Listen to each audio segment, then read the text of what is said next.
Well, India has launched a scathing attack on Pakistan at the 58th session of the UN Human Rights Council, calling it a failed state that thrives on instability and survives on international handouts. Kshitij Tyagi from India's permanent mission to UN in Geneva has slammed Pakistan leadership for spreading falsehood dictated by its terrorist complex. He reaffirmed that Jammu and Kashmir and Ladakh will always remain integral to India, highlighting the region's progress despite decades of Pakistan-sponsored terrorism. Tyagi further urged Pakistan to focus on governance and justice for own people instead of unhealthy obsession with India. So this is what, in fact, India has said to Pakistan in UN. Mr. President, India is exercising its right of reply in response to the baseless and malicious references made by Pakistan. It is regrettable, yet unsurprising, to see Pakistan's so-called leaders and delegates continuing to dutifully spread falsehoods handed down by its military terrorist complex. Pakistan is even making a mockery of the OIC by abusing it as its mouthpiece, which is fooling nobody. We do not wish to dignify such propaganda, but are constrained to make a few simple points for the record.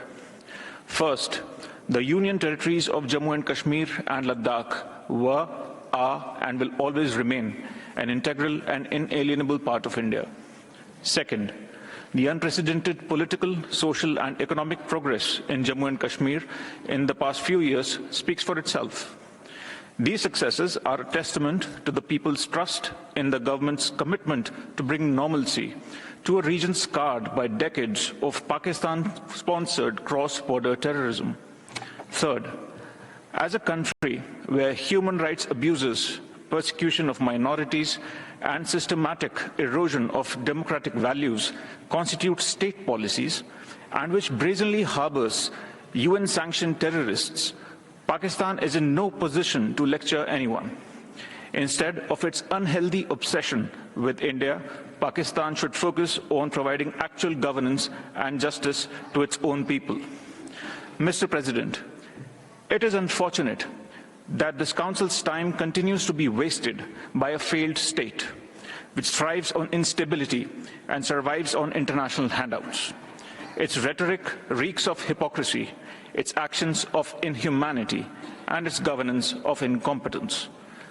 India remains focused on democracy, progress, and ensuring dignity for its people, values that Pakistan would do well to learn from. I thank you.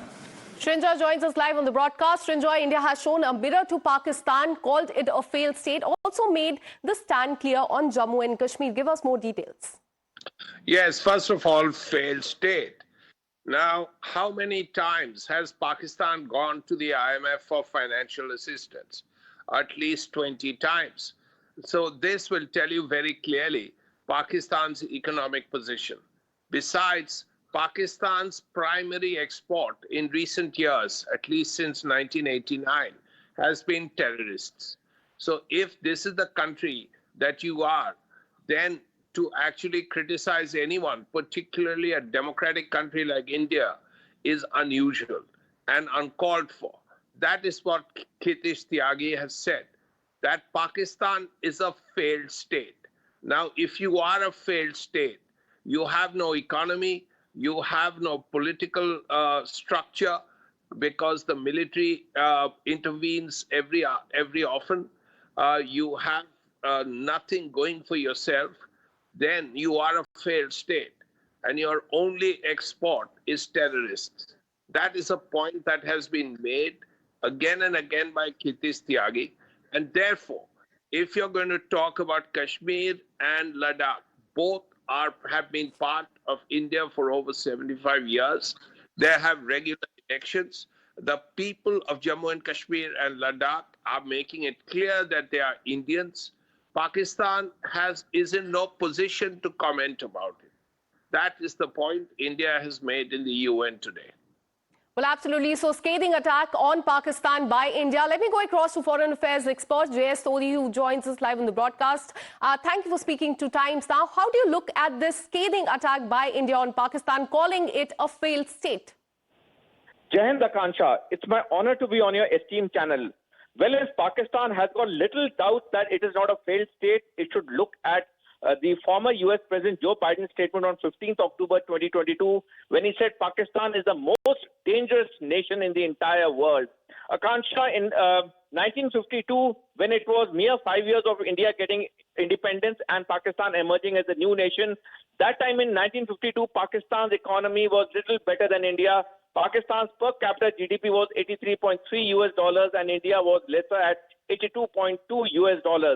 But in the next 4 decades, Pakistan has slipped towards being a bankrupt nation, apart from using terrorism as an instrument of state policy, apart from indulging in so many atrocities on the Hindus, Sikhs and Christians who reside in Pakistan.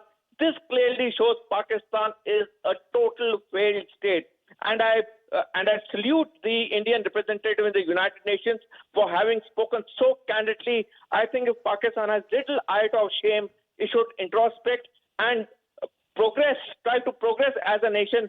As on today, it remains nothing but a failed state.